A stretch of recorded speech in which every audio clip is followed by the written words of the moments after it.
Chapter 46. One morning, about 10 days after Mrs. Churchill's decease, Emma was called downstairs to Mr. Weston, who could not stay 5 minutes and wanted particularly to speak with her.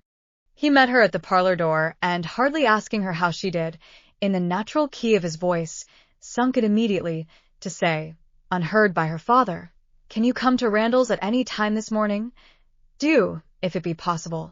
Mrs. Weston wants to see you. She must see you. Is she unwell?" "No, not at all, only a little agitated. She would have ordered the carriage and come to you, but she must see you alone, and that you know," nodding towards her father. "Humph! Can you come?" "Certainly. This moment, if you please. It is impossible to refuse what you ask in such a way. But what can be the matter? Is she really not ill?" "Depend upon me, but ask no more questions. You will know it all in time. The most unaccountable business." But hush, hush. To guess what all this meant was impossible even for Emma. Something really important seemed announced by his looks, but, as her friend was well, she endeavored not to be uneasy, and settling it with her father, that she would take her walk now, she and Mr. Weston were soon out of the house together, and on their way at a quick pace for Randalls. "Now," said Emma, when they were fairly beyond the sweep gates, "now, Mr. Weston, do let me know what has happened." No, he gravely replied. "Don't ask me. I promised my wife to leave it all to her. She will break it to you better than I can. Do not be impatient, Emma. It will all come out too soon." "Break it to me," cried Emma, standing still with terror. "Good God, Mr. Weston, tell me at once. Something has happened in Brunswick Square." "I know it has. Tell me, I charge you, tell me this moment what it is." "No, indeed you are mistaken. Mr. Weston, do not trifle with me. Consider how many of my dearest friends are now in Brunswick Square. Which of them is it? I charge you by all that is sacred, not to attempt concealment." "Upon my word, Emma." "Your word. Why not your honor? Why not say upon your honor that it has nothing to do with any of them? Good heavens! What can be to be broke to me, that does not relate to one of that family?" "Upon my honor," said he very seriously, "it does not. It is not in the smallest degree connected with any human being of the name of Knightley." Emma's courage returned, and she walked on. "I was wrong," he continued, "in talking of its being broke to you. I should not have used the expression. In fact, it does not concern you. It concerns only myself. That is, we hope, humph. In short, my dear Emma, there is no occasion to be so uneasy about it. I don't say that it is not a disagreeable business, but things might be much worse. If we walk fast, we shall soon be at Randalls." Emma found that she must wait, and now it required little effort. She asked no more questions therefore, merely employed her own fancy, and that soon pointed out to her the probability of its being some money concern, something just come to light, of a disagreeable nature in the circumstances of the family, something which the late event at Richmond had brought forward. Her fancy was very active. 6 natural children, perhaps, and poor Frank cut off. This, though very undesirable, would be no matter of agony to her. It inspired little more than an animating curiosity. "Who is that gentleman on horseback?" said she, as they proceeded, speaking more to assist Mr. Weston in keeping his secret than with any other view. "I do not know. One of the Otways, not Frank. It is not Frank, I assure you. You will not see him. He is halfway to Windsor by this time." "Has your son been with you, then?" "Oh, "Yes, did not you know? Well, never mind." For a moment he was silent, and then added, in a tone much more guarded and demure, "Yes, Frank came over this morning, just to ask us how we did." They hurried on, and were speedily at Randalls. "Well, my dear," said he as they entered the room, "I have brought her, and now I hope you will soon be better. I shall leave you together. There is no use in delay. I shall not be far off if you want me."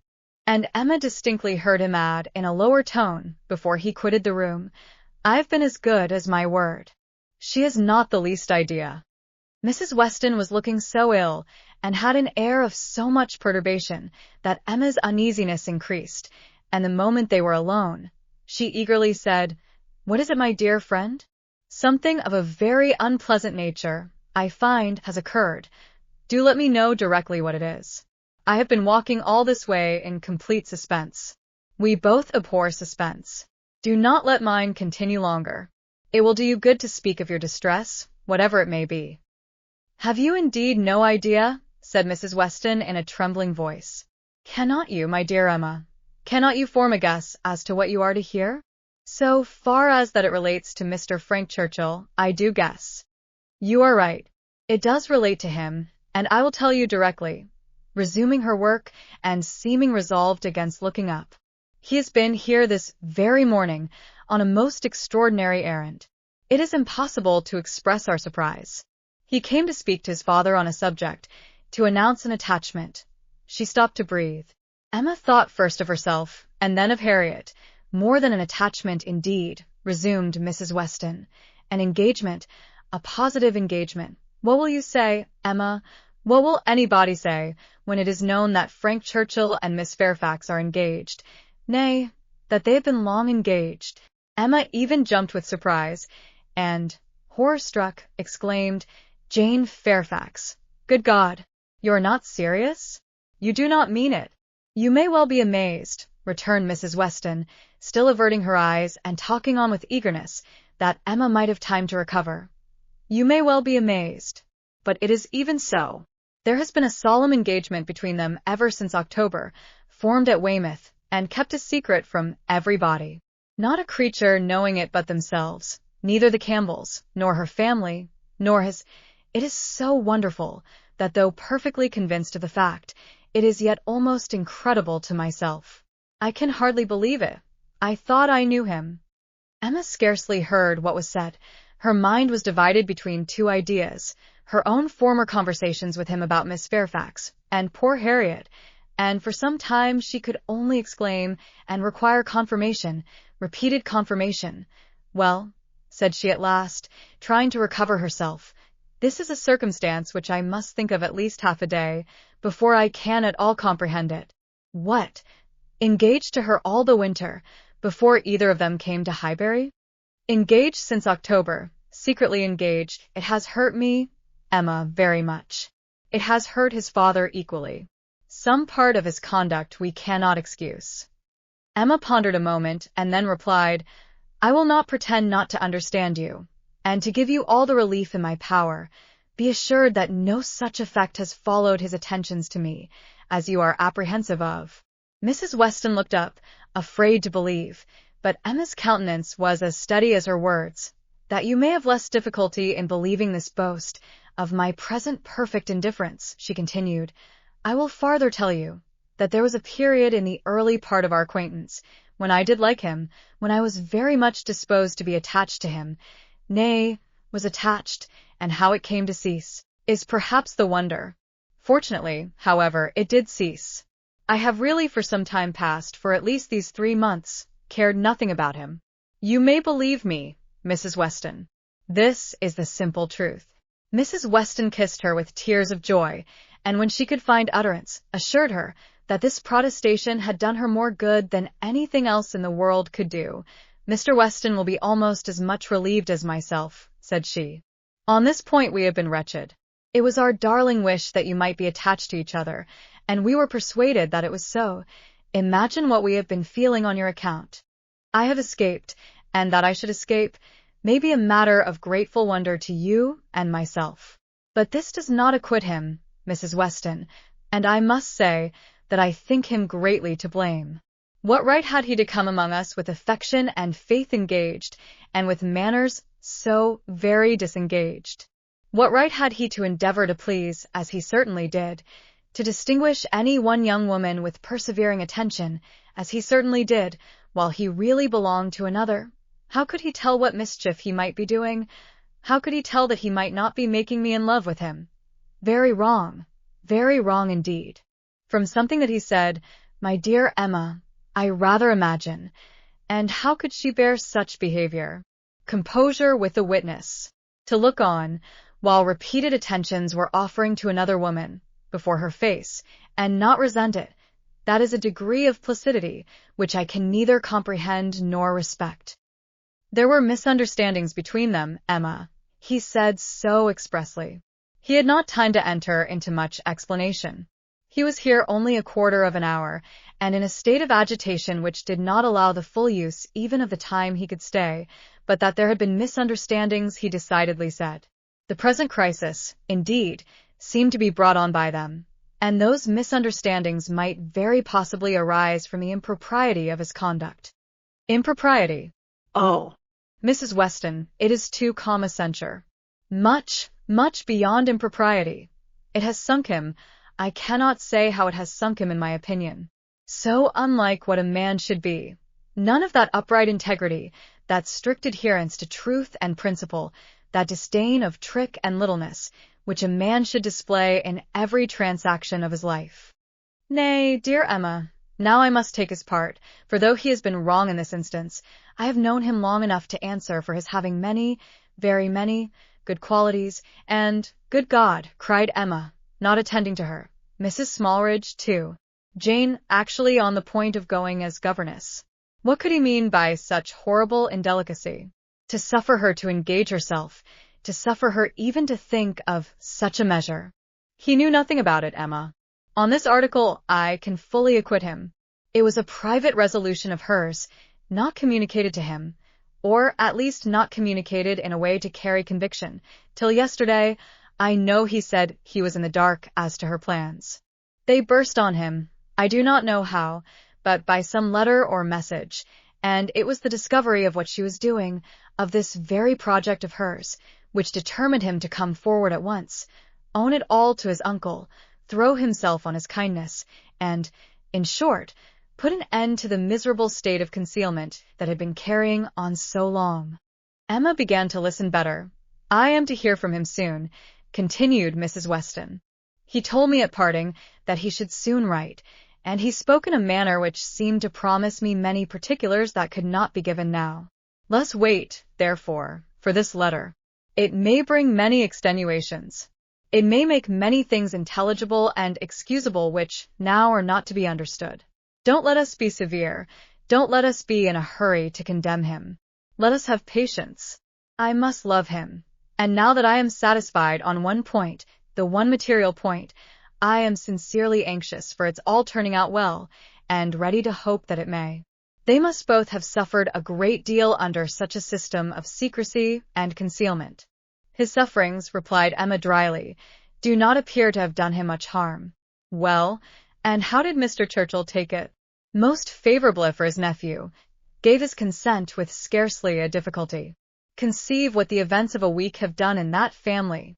While poor Mrs. Churchill lived, I suppose there could not have been a hope, a chance, a possibility, but scarcely are her remains at rest in the family vault, than her husband is persuaded to act exactly opposite to what she would have required. What a blessing it is, when undue influence does not survive the grave.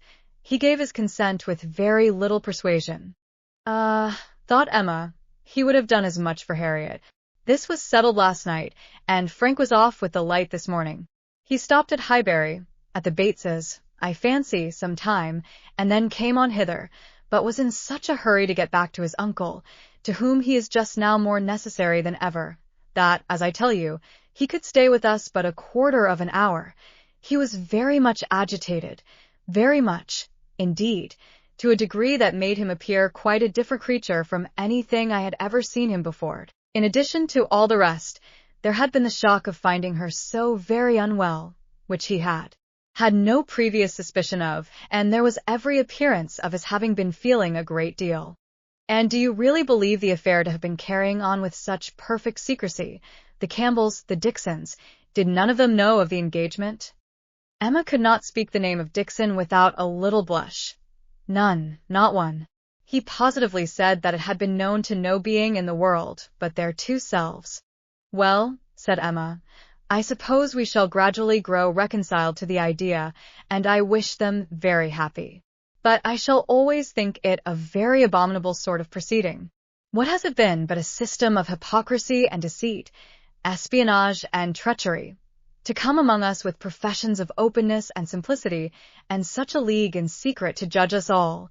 Here have we been, the whole winter and spring, completely duped, fancying ourselves all on an equal footing of truth and honor, with two people in the midst of us who may have been carrying round, comparing and sitting in judgment on sentiments and words that were never meant for both to hear. They must take the consequence, if they have heard each other spoken of in a way not perfectly agreeable. I am quite easy on that head, replied Mrs. Weston. I am very sure that I never said anything of either to the other, which both might not have heard. You are in luck. Your only blunder was confined to my ear, when you imagined a certain friend of ours in love with the lady. True. But as I have always had a thoroughly good opinion of Miss Fairfax, I never could, under any blunder, have spoken ill of her, and as to speaking ill of him, there I must have been safe. At this moment Mr. Weston appeared at a little distance from the window, evidently on the watch. His wife gave him a look which invited him in, and, while he was coming round, added, "Now, dearest Emma, let me entreat you to say and look everything that may set his heart at ease, and incline him to be satisfied with the match. Let us make the best of it, and, indeed, almost everything may be fairly said in her favor. It is not a connection to gratify, but if Mr. Churchill does not feel that, why should we? And it may be a very fortunate circumstance for him, for Frank, I mean, that he should have attached himself to a girl of such steadiness of character and good judgment as I have always given her credit for, and still am disposed to give her credit for, in spite of this one great deviation from the strict rule of right. And how much may be said in her situation for even that error?" "Much, indeed," cried Emma feelingly. "If a woman can ever be excused for thinking only of herself, it is in a situation like Jane Fairfax's. Of such, one may almost say that the world is not theirs, nor the world's law." She met Mr. Weston on his entrance, with a smiling countenance, exclaiming, "A very pretty trick you have been playing me, upon my word." This was a device, I suppose, to sport with my curiosity and exercise my talent of guessing. "But you really frighten me. I thought you had lost half your property, at least. And here, instead of its being a matter of condolence, it turns out to be one of congratulation. I congratulate you, Mr. Weston, with all my heart, on the prospect of having one of the most lovely and accomplished young women in England for your daughter." A glance or two between him and his wife convinced him that all was as right as this speech proclaimed, and its happy effect on his spirits was immediate. His air and voice recovered their usual briskness. He shook her heartily and gratefully by the hand, and entered on the subject in a manner to prove that he now only wanted time and persuasion to think the engagement no very bad thing.